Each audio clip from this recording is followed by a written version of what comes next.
There we go, recording. So Zahra, we were just talking about the things that are happening today that we're going to get into.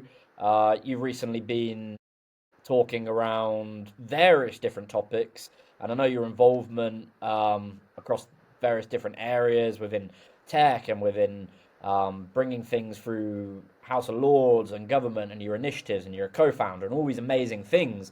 It's today we've obviously you were just informing me like the movement that's happening at the House of Lords. I'd love to just see what your obviously first, like if you want to give an introduction, but also what's happening at the moment with AI. It's a crazy time, and like we were saying, some of our readers aren't that involved in AI. They're trying to understand it. They're trying to get a grasp of it. Sometimes long words and keywords are used, and it'd just be good to see what's going on in your world and what the kind of pulses you're reading at the moment of AI, and then we'll go into all the chat around data and what's happening with the creative sector and all those things. But yeah, what's been going on so far? Hi Tom, thank you for having me.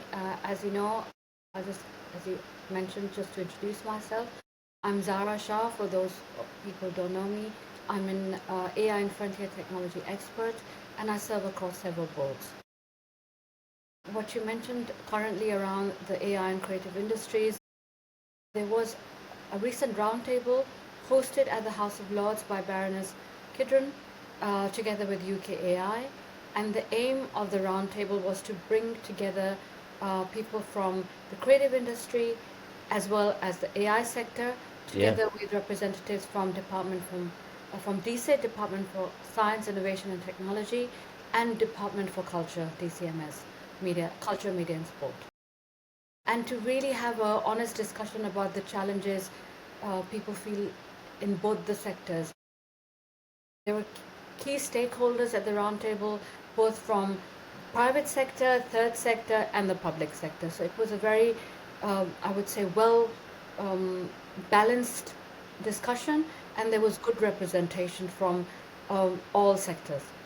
The key points that were raised really were around the concern by the creative industries due to some of the proposed changes to copyright law in the form of an opt-out option that would pose a lot of pressure on artists and creatives who would not be then, be able to potentially earn a livelihood from their work, or would not be compensated for their work, especially the established artists. And then also it would act as a hindrance or discourage young people from entering into the creative sector, because they would feel disheartened that their work they would not have real ownership of their work. Yeah. So there was a lot of debate on this topic. We had representative from ABBA as well, who was really taking the lead in being the spokesperson for the creative industry. And as a result of this roundtable and the subsequent findings from the roundtable, Baroness Kidron suggested that she wanted to actually debate her proposed amendment to the Data Use and Access Bill, which would actually require AI developers to be more transparent with copyright owners in using their material to train AI models. And it was agreed that a letter to the Prime Minister would be written by Baroness Kidron to discuss this plan and highlight all the concerns raised. And this letter was then signed by over 400 artists, including Sir Elton John, Sir Ian McKellen, a lot of key author Kazuko Ishiguro, a lot of key members of the creative industries. I also signed this letter Yeah. as a contributing writer to the AI Journal. There you go. I love that. And as a result of this letter to the Prime Minister, there was a wide-ranging media campaign, and this issue was covered by BBC, the Times, the Financial Times, and it's still, the coverage is still going on. And today, Baroness Kidron will be debating her proposed amendment in the House of Lords this afternoon, really. So I suppose we will find out the outcome of that. Yeah. It's pretty crazy, like you're saying. 400. I've got the article up here on the screen share, and just what's going to happen with the creative industry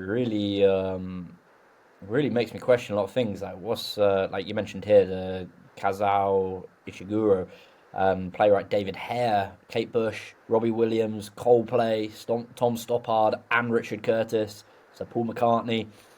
There's a lot of concern, and rightly so, about what's happening. And I know we were talking about this. Obviously, AI journal is creative to a degree, I guess. It does make you think. Like, I don't know where my position is at the moment, but what do you think's gonna? You're mentioning there's like some ways that we can come around this, and the big thing is people that try and reserve themselves or stick to themselves to the models that exist. There's a big opportunity to create new models for new technology and new ways of doing things, like new compensation or new ways to use the data. And I think that's the hard thing, not just in government or public sectors, but everywhere. Like, how do you govern it? Like, how do you create guardrails, or how do you create systems? How do you create strategies? I mean, that's wider conversation towards all sorts of technologies. But yeah, I don't. It's updating copyright laws is definitely something that needs to happen, because the old ways just won't cover what's happening with how easy access is today. Mm. Yes, and this is a very difficult and complicated, to be honest, task. As you very rightly mentioned, copyright law has been in uh, enforcement for such a long time, Yeah, and surely we need to bring it forward for the challenges we face today. But we must do it in a way that protects both the AI sector and the creative industries. The UK government must not advance one sector at the expense of another. You know, yeah, both these sectors must be protected, and copyright law must be respected for responsible AI practices to flourish, and for creatives to continue to contribute to the rich cultural heritage of this country, as well as the enormous economic input of over 123 billion. You know, um, and the government had proposed, and it's not. This is the confusion around this topic, is that a lot of people don't realize that at the moment we haven't really gone for any changes yet. It's yeah, just we're consulting, and it's very commendable that the government has carried out this consultation, because it shows that the government realizes that this is such a complex and important area that potentially has a massive impact on the UK economy. mm, And the current proposal around changes to copyright law uh, would this proposal basically covers um, uh, it what it actually says is it the opt-out proposal would mm, allow developers to be able to use any of the creative's content yeah, out on the internet, out in the public domain, to help them develop the AI models, yeah, unless the right holders elect to opt out. Now, this is the reason why this is very difficult to actually implement in practice, and very controversial for the creative sector, is that a lot of creators would not really even be aware of how to opt in or opt out. They wouldn't know whether their material is being used or not being used. It's quite difficult to actually uh, put this implement this in practice, and also it would not give them any protection for their creative content. So yeah, then people would discourage creatives from actually carrying on with their contribution. And the creative, and actually the other thing that people need to realize is both these sectors are very highly interdependent. The yeah, AI sector really depends on good quality content, yeah, and the creative industries also benefit from use of AI models, because they can use it to produce more. They can use it to brainstorm ideas for new songs or music videos. As it's being used, the AI tools are being used in the film yeah, industry, for example, with uh, uh, successfully aging or de-aging actors and other areas as well. So there are a lot of positive, uh, I would say, impact for the creative sector if they use AI tools responsibly. Yeah. And for the AI sector itself, uh, one area that is a growing concern for them is developing public trust. Now, the public find it, you know, more and more difficult to now trust where this information is coming from, which company is producing which model, because to be honest, if you use poor quality data, you know, as they say, garbage in, garbage out. So Yeah. you can't really trust uh, the type of output that is produced using data that is not accurate, data that includes hate, abuse, profanity, data that is biased, that you know, does not comply with data privacy regulation, etc. So I believe that it is in the best interest of both the sectors that we need to have some form of guardrails.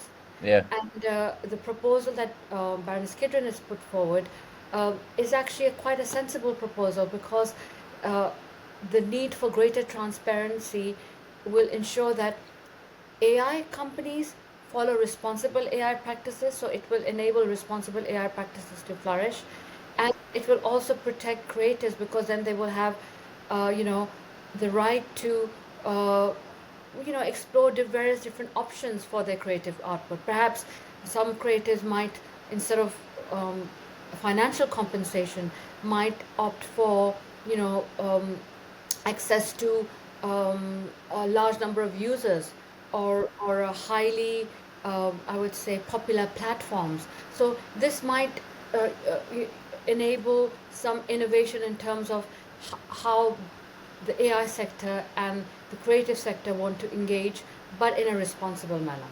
Yeah. That's a big part of it, like how to do it responsibly and how to come up with things that work for big groups of people, because big groups of people usually have very different ideas on how something can work, and to come to some sort of general guideline about it all is really important. So how do you think, like, just thinking through that, I'm thinking through it in my head, like, because I would definitely opt for the model to reach more users. Like, that's just how my mind thinks. I think more people, I can impact more people, I can help more people, and it's a big thing that happens on social platforms. Like, would you rather own a very small audience, or would you have access to a very big audience? And there's like a common thing: would you rather $1 million or 1 million followers? Like, it's a question, and people come up with very creative answers, like what they would do with either or. There's no right or wrong answer. You know, it's different ways of how At people least you're think. giving people the right to, Yeah, you're giving them the right to it's decide. about ownership. You know, they Yeah, own their creative output, and then they have a right to decide what to do with it. yeah, It's just like I have a right to my home if I own my house, yeah. and I have the right to decide what I want to do with it. You know, Yeah, if you want to that renovate it, if you want to paint one room one color and another room another color. exactly, whether to rent it out, whether to sell it, whether to, you know, what's the word, bulldoze it and start again. You know, Yeah, add an so extension. Who knows? and it's I'm just trying to think of this as an analogy, but no, nobody else should just come and take my house away from me Yeah, without asking for my permission. You yeah. know, it is it's a similar thing. So your creative output is also your a creative asset. It is It's your your asset. IP. Yeah, it's your Exactly. yeah, Exactly. So it's a similar analogy.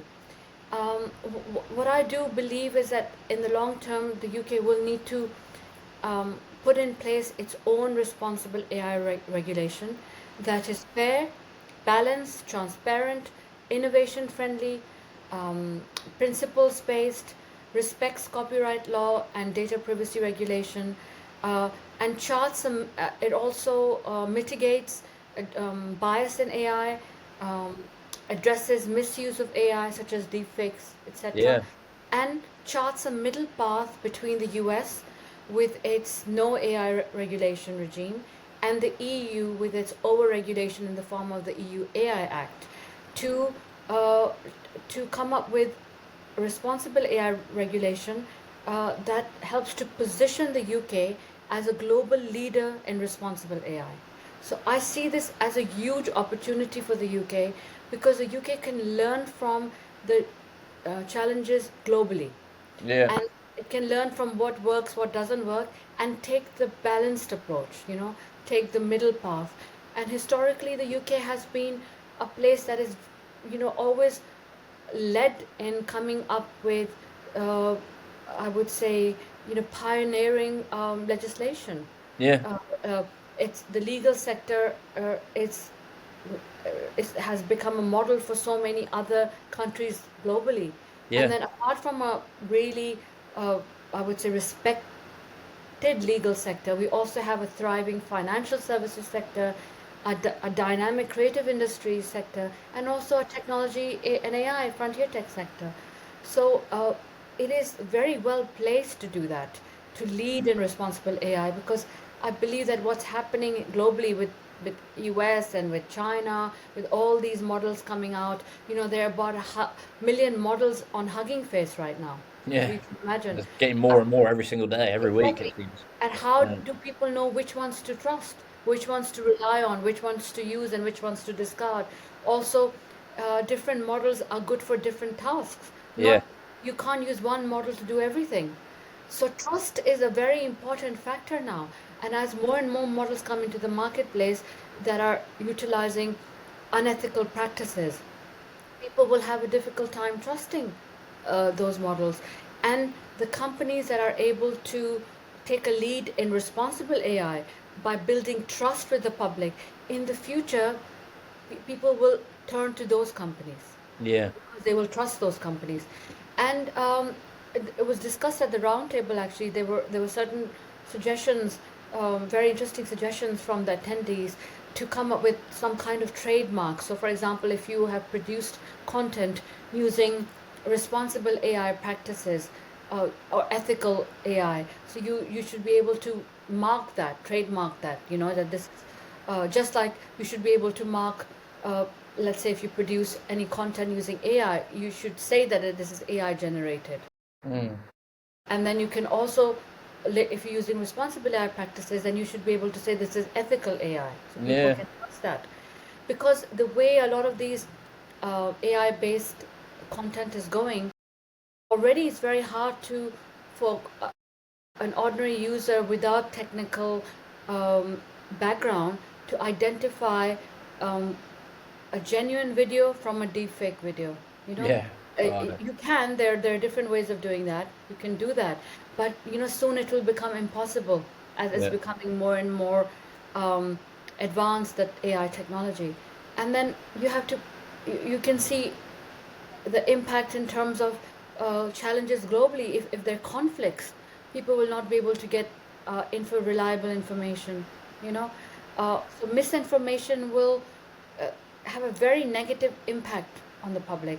And I believe for technology, especially artificial intelligence, to benefit the public, it must be done in a responsible manner, a sustainable manner, with the view to what is in the public's best interest, what will help the public in the long term, because only then Mm. will you succeed in the long term. If AI is not responsibly done, it Mm. will not be successful in the long term. It's a good point.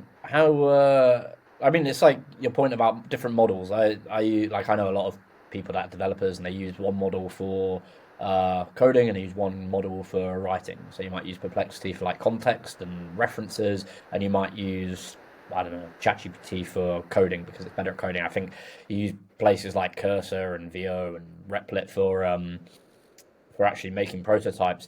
And you think about that, like where it's put all those models, all those apps, where it's pulling data from. How do you see it? Like, because the proposed amendment, right, to the data use and access bill, it's I think it requires AI developers to be transparent, like, with the copyright owners and their use of their material. And how do you convince, like, I agree with the idea that you should use it responsibly, but unfortunately, there are people who don't want to use it responsibly, and there's bad actors, and there always will be. And there'll be bad acting states and bad acting countries, and there always will be. And bad acting countries, they're not like a single person that you can potentially put in jail or whatever, or prosecute, or whatever your view is. I mean, they're a country, and they can govern themselves, and they can decide what they do or don't do. Um, how do you how do you think that like that transparency, that requirement, because there's a lot of companies at the moment thinking, well, I can't do all this stuff in the UK. There's not the funding available. There's not this, or in the EU more so across the board. And they are going to America. Like, I know people that are going to America, and they're going to the Middle East, and they're going to UAE because they're partly because they're faster, but also because they're just not that bothered about these kind of things, or they don't seem to be as bothered. I'm sure there are people who are bothered. Like, how do you balance that? That's a difficult question. I mean, you look at what your values are as a country, Yeah. what is it that you're aspiring to work towards. If people are Some people are kind of taking shortcuts, and they're thinking, oh, I want to just focus on making as much money as possible, and I don't care how I make it. But uh, can it be sustainable in the long term? Because eventually, when the users become more, when they ripple effect in terms of the negative impact on the Mm. users may not want to use it anymore. Yeah, like shooting Uh, yourself in the foot for a short-term gain, long-term loss. Yeah. Right. And also, I agree with you that eventually, once we have responsible AI, regulation or regulatory framework, um, we need to have global consensus. Yeah. We will need to have global consensus on this, so that countries will know how to enforce it within their own jurisdictions, because there can be massive negative, impact for conflicts. Future wars will be AI driven. Already, you can see that with some of the conflicts that are going on, and that's not good for humanity. Yeah. Yeah, yeah. So, It's really uh, true. so we need to protect the public, and just like with any other form of technology, just like uh, the past advances that have happened, I suppose the advancement in AI has happened more rapidly than any other technological advancement in the past. Yeah. If you compare it to things like, if you think about the telephone, before that, people couldn't even imagine how we now rely on it. Similarly to the internet, before the internet or before um, Microsoft Office, people would be reliant on their typewriters or, their, I can't even, because I never used that, so I'm just trying to think of what other things they relied on at that time. Yeah, I'd struggle. I wouldn't have a clue. I'd Literally, be so so imagine it changed the world of work completely. Yeah. So that's another area that we will really need to focus on, is to upskill people. A Yeah. lot of people who That's another challenge. The government will really need to, that also comes under responsible AI. Because if you're using AI, people need to be skilled to be able to learn how to manage it. Because let's say if the government departments are using it, but the public doesn't know how to use it, Yeah. there are massive uh, uh, potential challenges in that. So we need to be able to address those challenges. We'll have to, as part of the UK's AI Opportunities Action Plan, the plan mentions upskilling and AI education. So that's very, very important, because according to a survey, almost over 70% of the population, would struggle with some um, advanced usage of AI. A lot of Yeah. people are using it without really knowing that they use AI. So for example, a lot of people who use Spotify, if you, as you said, if you listen to music on Spotify, you use AI. If Yeah. you've ordered something on Amazon, you've used AI. Yeah. If Smart you playlists and stuff. used Yeah. Google Maps, you've used AI. So a lot of people are using AI without even realizing that they're using AI. Yeah. But as we get more into um, widespread adoption of AI, people will need to be upskilled, both in, obviously learning how to use it. Obviously, you have the developers. We'll need more and more of those designers. But the serious challenge will happen in AI governance. When Yeah. companies have all of these AI models, they will need people who really understand how to manage and govern these models, because they're not perfect. AI models have a lot of inherent concerns, especially with the large language models. There's inherent bias, both gender based, ethnicity, your religious affiliation, sexual orientation, Yeah. age, you know, then there's issues around hallucinations, where the very large language models can be very creative, and often if they don't know an area, will just make it up. Yeah. And then the concerns around model drift, that model after a while, is not even responding in the right manner, the way it should. Then you have issues around energy consumption. The large language models are very expensive to run, Mm. and they require a lot of energy, and also they are very inefficient. Um, these are just some of the challenges. So we need to really think about how to address these challenges. Yeah, it's a good point. I would always say though, like whenever there's a challenge, there's a market opportunity. And when there's a market opportunity and money's involved, you soon start seeing what people are geared towards that. And I think I don't know what's going to happen with data centers. Like I know there's plans, like the Microsoft one got put underwater up towards Scotland, and like they submerged it to cool it. And that obviously, I don't know much more than that, but I was reading lightly about it maybe 6 weeks ago, and it makes you think like what's going to be possible, Zara. Like as much as the concerns are, the like the kind of amazing things we're featuring. Like you look back at I don't know what was it 1997 or whatever, that famous article in the New York Times, somewhere like that, Wall Street Journal, it's one of those. You can look it up. And was basically saying internet's going to be a fad. It's like no one's going to use that, and it's like now everyone uses it.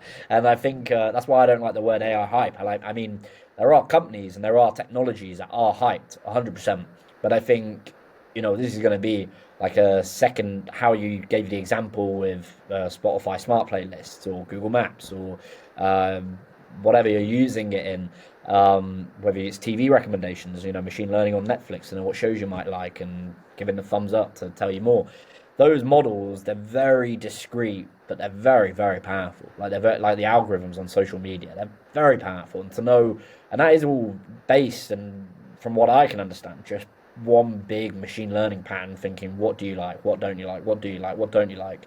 And I think where I'm going with this, when you come towards like copyright and come towards, it's very hard because those companies are driven by incentives like Meta. They're always in House of Congress, and like I personally think what they're planning to do is much better than hiring 15,000 people to censor content. I think you need a model that's going to work for at the moment. I don't know, my view could change, but I think X community notes, it's driven by the community, and I think those kind of things for like implementing a similar model for data use and for like creators saying what you can and can't use.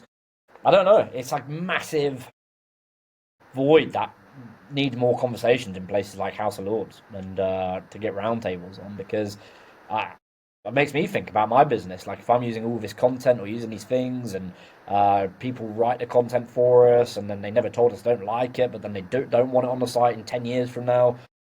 I don't know. Like you need protections for yourself as well. So it creates like this weird void almost. And I think yeah, how to get that right, or how to nail it, I don't know. Do you think of like, have you got like transparency requirements or areas you think that could work or couldn't work, or I don't know, maybe that's not the right question. I think a lot of it will uh, become clear as we see how things develop, as but definitely we need to have a responsible AI framework, um, and if we leave it to companies to do it on their own, it will be not very consistent.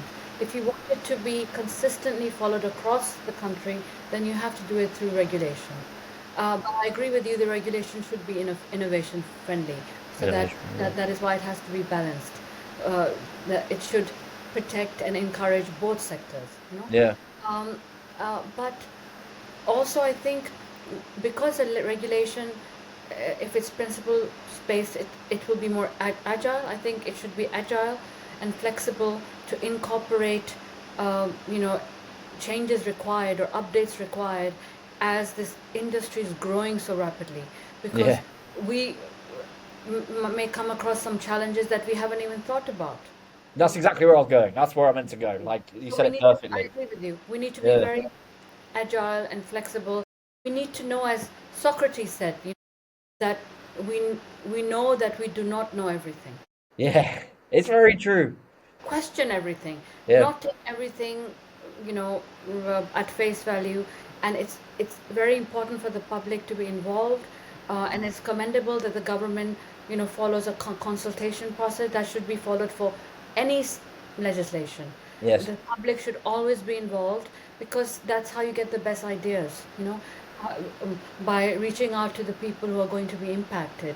And that's how you come up with some very innovative solutions. It's how you come up So, with software, like open source software. That's how the best models come about and how the best technology comes about. Because it's people exactly. just, like you're saying, Zara, sharing their best ideas and just critiquing them. Like there's no right or wrong answer. I think that's great. I completely agree with you. And then as we go through the process, we'll develop, best practices, industry standards, uh, I would say responsible AI standards. You know, just like you have the standards in the legal sector, you have standards in the financial services sector. So in the same way, we need to have standards uh, also for AI. Mm. What do you think then, like with creators making their own music and like AI being able to generate this kind of stuff? Because I tested it out and it was terrible. But it's I asked it to generate me some music. It was horrible and proved why I shouldn't be a musical artist anytime soon. I wouldn't know what to put on it. But like art and literature and like Amazon had to put a restriction, I think, of like 100 books a day. Well, I can't remember the number. It was like a certain limit because people were just creating these things with AI. And my personal view is it's not authentic, and it's very easy to show whether something's authentic. But eventually, it probably will get to that level where it can be very authentic. And I think, how do you like, how do you see the role of creators, such as the musical artists, actors? I know there's a big thing in Hollywood. How do you, just genuine question, how do you see their role changing, or what do you think they bring that AI can't bring? I don't know how to navigate all that because it's such big, like replicating Tom Cruise's face or something. You know, it's not Tom Cruise, but at the same time, it's like, I don't know. Very good question. I think at the moment, um, AI generated content, a lot of it, uh, doesn't have a real authenticity.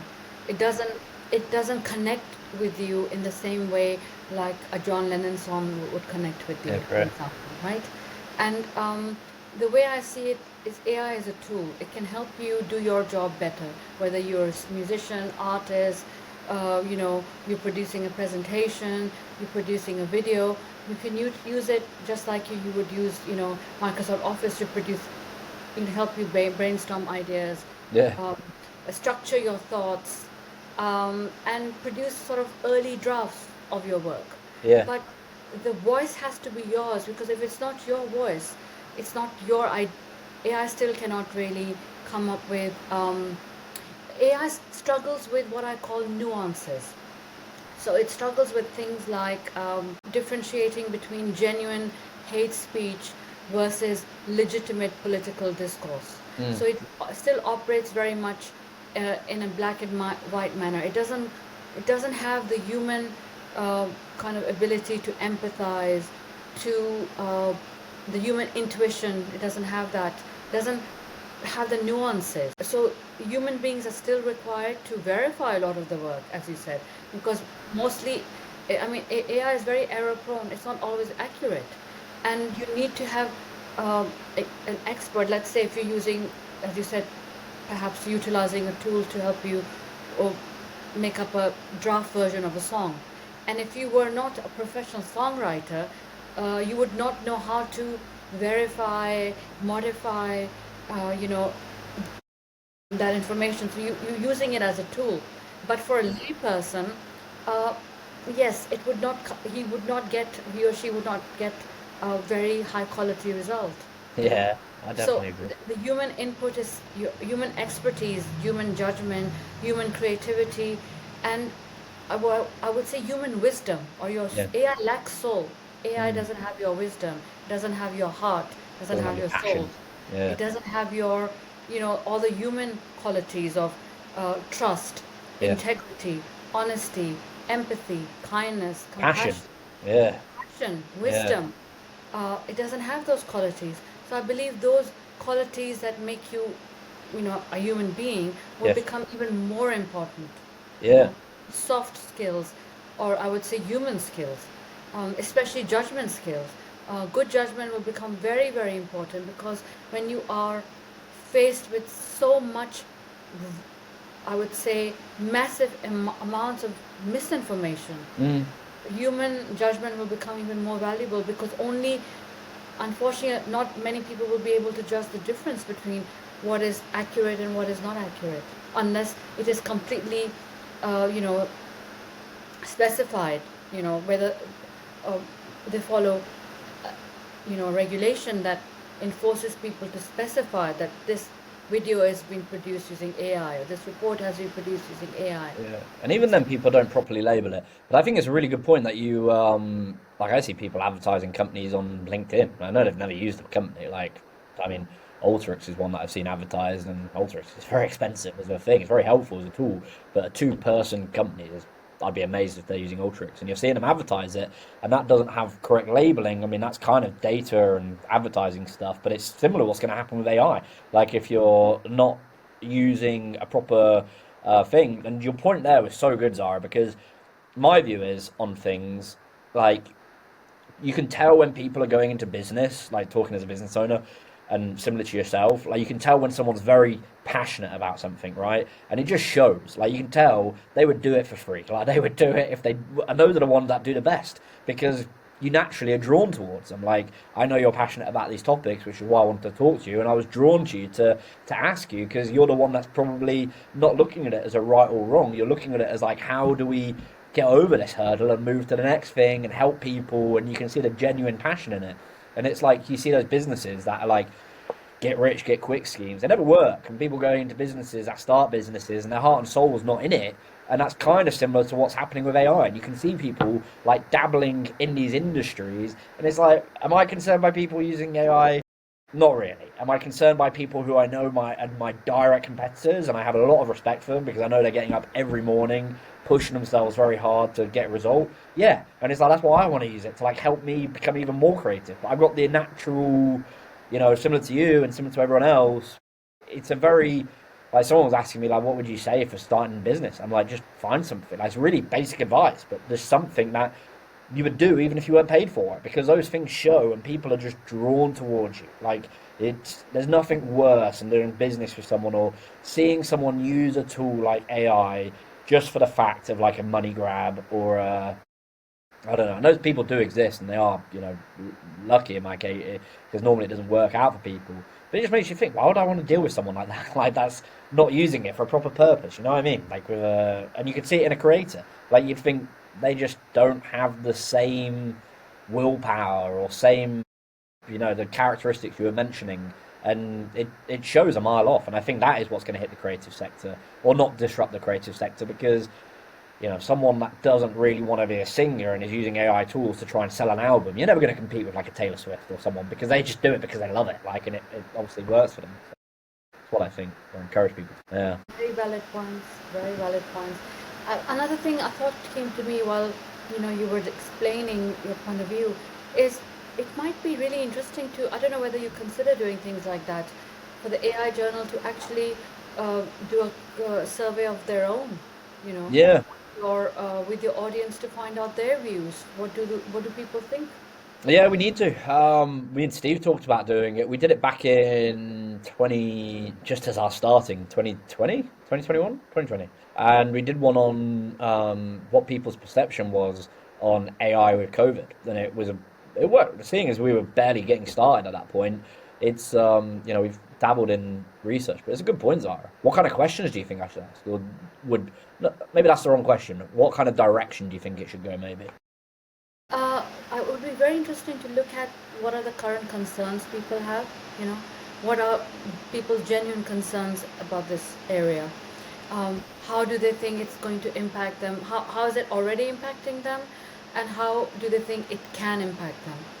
And what are the opportunities people are seeing? How is it helping them um, currently, or it could potentially help them? And what is their feedback in terms of what would they like the government to do to help them? How can the government help them? Yeah, that's a good point. And I guess I'd want to ask things like, you reshared it the other day, the Department for Science, Innovation and Technology. They did a AI coder practice, right? Like, Mhm. seeing if people believe in those things. What's your kind of view on when you go to these things? Are you going? I know you go to a lot of them, Zara, and you're very active in this world. But when you go and speak to these various different stakeholders, even business leaders, governmental, public policy, various others that you can tell me who you meet there. What's that kind of genuine consensus towards all this? Like, I'm sure it's positive, but is it the same sort of areas you're highlighting, or do some of them look at it a different way, or I don't know, like what do they bring to the table? What are they finding challenging, or what's their kind of perception? Mhm. Good question. So a lot of the roundtables, I think I've attended over 10, organized by UKAI, which is the trade association for the AI sector in the UK, and the House of Lords and House of Commons, with stakeholders from across the private, public, and third sectors, on all the various areas that impact the AI opportunity, UK's AI opportunities action plan. So Yeah, things like AI regulation, upskilling in education, transatlantic AI alignment, diversity and bias in AI, use of AI in healthcare, um, AI in creative industries. There's some future ones planned on AI and energy, and then AI and infrastructure, AI and the youth actually, mm, and schools and education, etc. That's just some of the areas that are part of the UK's AI opportunities action plan. And what I would say, if I generalize, a lot of the people that I meet who are very, active in contributing, um, apart from myself, are people who are really concerned, and they really make it. They want it to work for everybody involved. yeah, People are very excited about it. They feel AI can really benefit their businesses. The government departments can become much more efficient. It can help, for example, in cutting down waiting lists for the NHS if used in the operational aspects of the NHS. It can really help with that. And more complicated areas, it can help in early detection of critical diseases like cancer. So it can really have a beneficial impact on humanity, but it needs to be utilized, governed, managed, developed in a responsible manner. yeah, And I believe that a lot of the people that I engage with over, since I would say almost November last year, have been very optimistic, have been very positive, and I would also say I was impressed by how people really want to find solutions that work for everybody. yeah, yeah. and That's a and, good one. and that is why I feel that getting people together to consult, because even the government needs help. The government Yeah, cannot do this on their own. This is a very complicated area. yeah, This sort of situation has never happened before for humanity. mm, We really are living in the age of AI. I don't think humanity has ever needed to grapple with technological advancement at such a rapid rate before. yeah. It's It's kind of huge if you compare it to, when the internet revolution happened. This is even more rapid than that. And obviously, when things happen at such a huge, rapid um, s- manner, it takes time for people to get used to it, for people to really digest that information, to really process what's happening. It's almost happening too quickly for a lot of people, and I yeah, don't blame them. It's happening too quickly, and it's very complicated, and it's going to potentially impact the entire UK economy. So it's for us to prepare for it, to look at, as the saying goes, if you do not prepare or if you do not plan, then you plan to fail. yeah. Well, I like one similar to that. My dad always told me he was like, better to have and not need it than need it and not have it. It's always stuck with me. It's like I better have those skills and not need it than need those skills and not have it. So similar. So I believe that we need to have the courage um, to utilize this new technology in a responsible manner so that it widely benefits humanity, benefits the UK population, Yeah, um, and does not harm the UK population. Because that, I'm thinking long term. I'm thinking about our next generation and the future generation. That we live, we need to plan in a manner that people benefit not just now but also future generations, and we leave behind a positive legacy for them, and not huge challenges for them that they will not be able to grapple with. yeah, yeah. It's really important. And I guess how do you? There's two ways I want to take it and get your advice on Zara. But the first one, like your whole point, not the whole point. The point I got out of that was like, how do you see AI in education happening? Because I don't know too much about this at the moment, and I'm not too sure how much you know about it. But I know obviously it was something that went through, and Keir Starmer mentioned it. And it's happening in the US. That kids and primary schools and education in general are going to have in their curriculum learning AI and learning about these topics. And that kind of brought up two areas. I think it's a good decision. I think it's the right decision, and I think it's very explorative, open path that can do lots of things. But I also think like, well, what are they going to teach them? Like, how good is that knowledge going to be to them? Like, and how much are they going to be able to do on their own and stuff? It kind of made me really rethink like how we got taught exams and how we got taught literature and how we got taught in questions and quizzes. Like, it's all just available. Like, you can just type it into an LLM and it's free. And it makes you think like, what kind of things are they going to be learning? Are they going to be learning the coding side, or are they going to be learning like the critical thinking side, or both? Or I don't know. I think critical thinking will become much more important. It's best to get children to learn about AI right from when they start, because it's better for them to learn about the responsible use of AI. And now we see applications like the no-code applications. Coding will not be so important in the future. You can Yeah, use AI to code, but you will still need people with expertise who will be able to verify whether that coding is accurate or not. You will still need that. But critical thinking will become very important, because I know that a lot of kids are already using ChatGPT, for example, for their coursework. But the problem is, if you're using other models, there's some particular ones that are good for mathematics, unlike ChatGPT. But it doesn't help the children, because then they are not really learning. They're not learning to think for themselves. And then when they have exams, then they will suffer, because they can do brilliantly in the coursework, but then what do they do in the actual exams? There'll be a massive, uh, uh, a drop in performance. So I think the way it might lead to is, perhaps education will change the way we know it. Perhaps there'll be more focus on examination, mm. less focus on homework and coursework, which will just be there to help you develop your critical thinking abilities. But the emphasis will be more on exams, where you can't use AI, you Yeah. know. How are you gonna And use it without that by your side? That's hard. Like it's like if mm, someone took a calculator away from me, like all the things I have to do. I'd struggle. I think I'd struggle to run a business.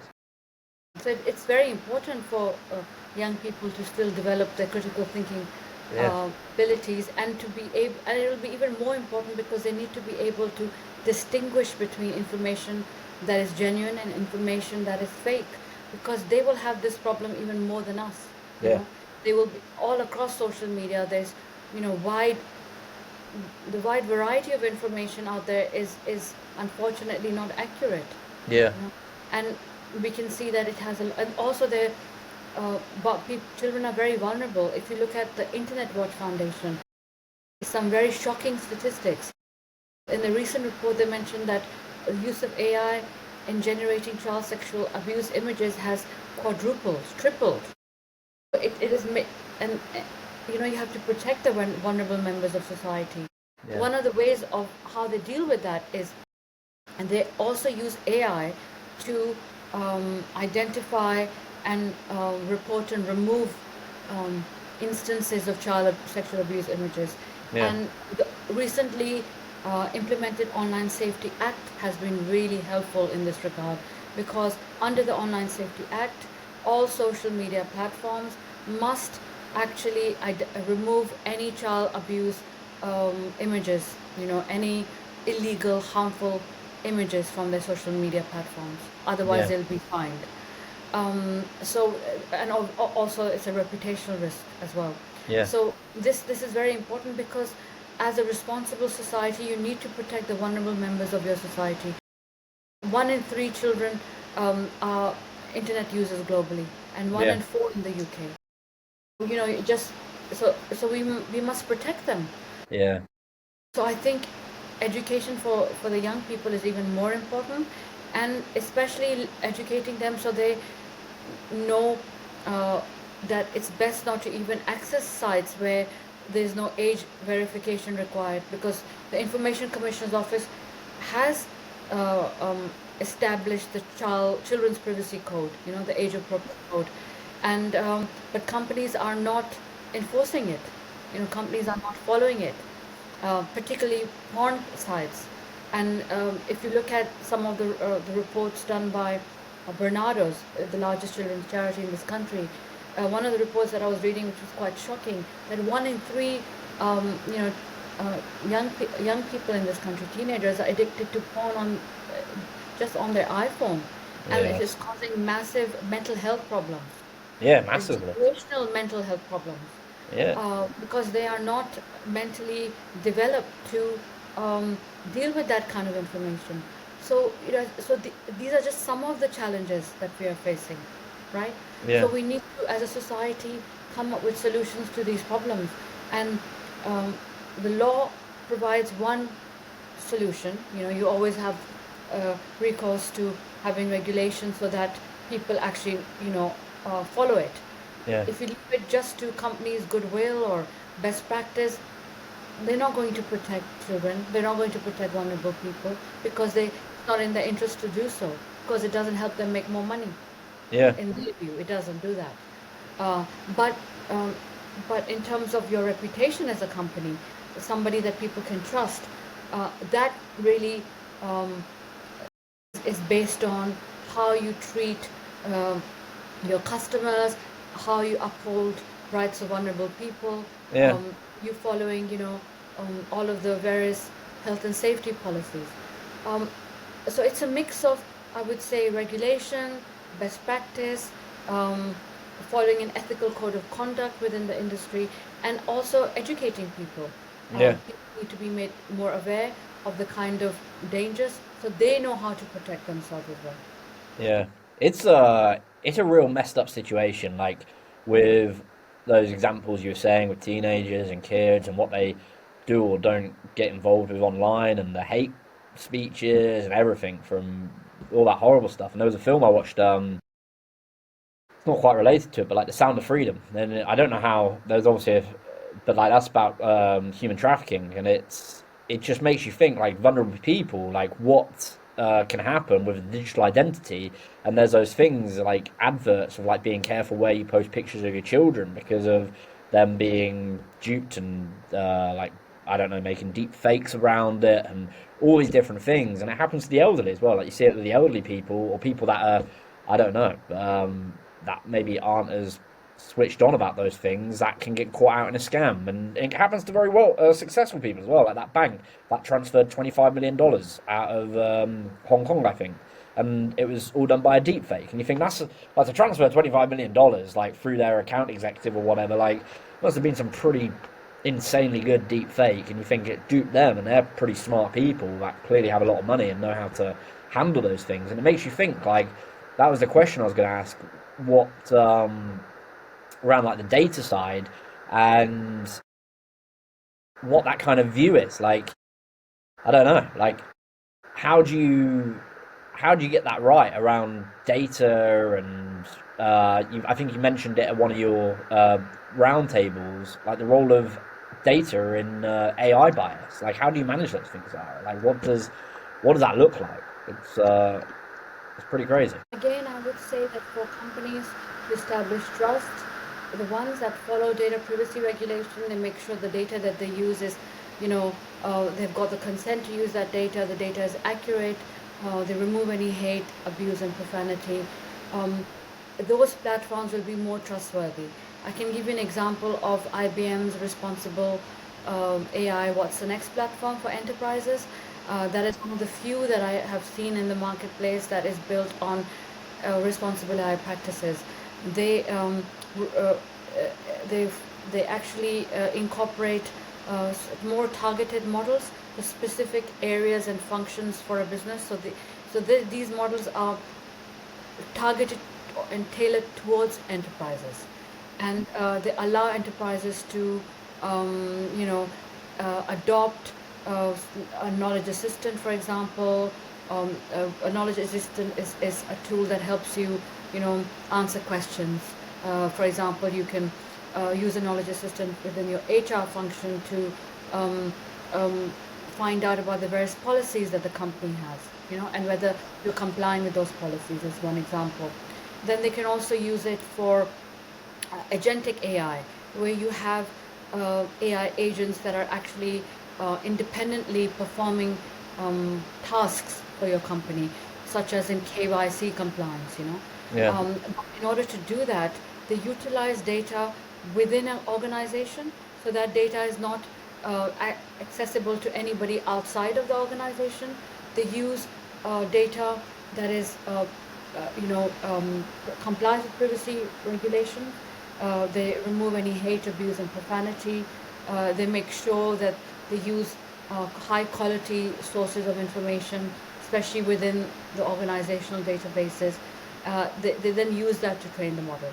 And Yeah. then whenever you are utilizing that model, that's only accessible to staff members within that organization. It Yeah. will not be accessible to people outside the organization, such as when you use ChatGPT, just Yeah. to give you an example. So I would say this is a very good model of how you should train and utilize um, AI models that are based on good quality data, because data is the foundation of AI. Yeah. Trustworthy, responsible AI. If you have poor quality data, then you can't really rely on the outputs or the results that you receive. Yeah. That's a common thread at the moment. Not good data, not good AI, and that's a good rule to use it. Zahra, I want to be respectful of your time. Really appreciate having you on today. Any kind of final words to share with people listening, watching, reading the clips? Anything you'd say or recommend looking at, and then where people can find you as well? I would firstly thank you for having me and giving me the opportunity to share my knowledge with people. I really want people to really not be, um, you know, um, become fearful because of the hype around AI, to learn to see things from their own point of view, to understand both the positives and the negatives, understand the difference between, using responsible AI and AI that is not based on good quality data, that will not give you trustworthy responses, to be to educate themselves and upskill themselves in relation to AI, which is very important. Some of the sources they could look at, there's some really good courses available free of charge on Coursera. I can share links with you later on if you like, or Yeah, we'll put them in the show notes. you can put them on the show notes. Coursera, I'm just going to. So there's some online courses available. I know the government is working on also making, upskill people in AI. On Coursera, you can also find courses from IBM. IBM has some courses available free of charge as well for people. That's just a starting point. And then the best way I would say is to start using some of the AI tools. That's the best way to learn, especially the ones that are available initially free of charge. So, but you have to use them with a pinch of salt. You have to verify the information. And another thing that you can do is that when you, um, use an AI tool and you get a response which is not accurate, and you can verify that it's not accurate, you can actually help to retrain that model. For example, in ChatGPT, if you, it has happened in certain cases where I got a response that was very biased, and then I would actually type and say that this is not correct, and I would explain the reason why this is not correct, and then I would give them the correct answer, and then in that way you can retrain it as well. So where you see incorrection, sometimes people can correct it. Yeah. So that's one way of, making your contribution. And it would be very interesting for me to find out about as I mentioned, the concerns that people face. So perhaps uh, getting feedback from people on the areas that they're concerned about, that they see as opportunities, things that they would like the government to do, things that they would like the private sector, the AI companies to do, or the creative industries to do, things that they would want the educational institutions to follow. And perhaps some of the areas that come up, you could then maybe even look to formulate your webinars on key topics.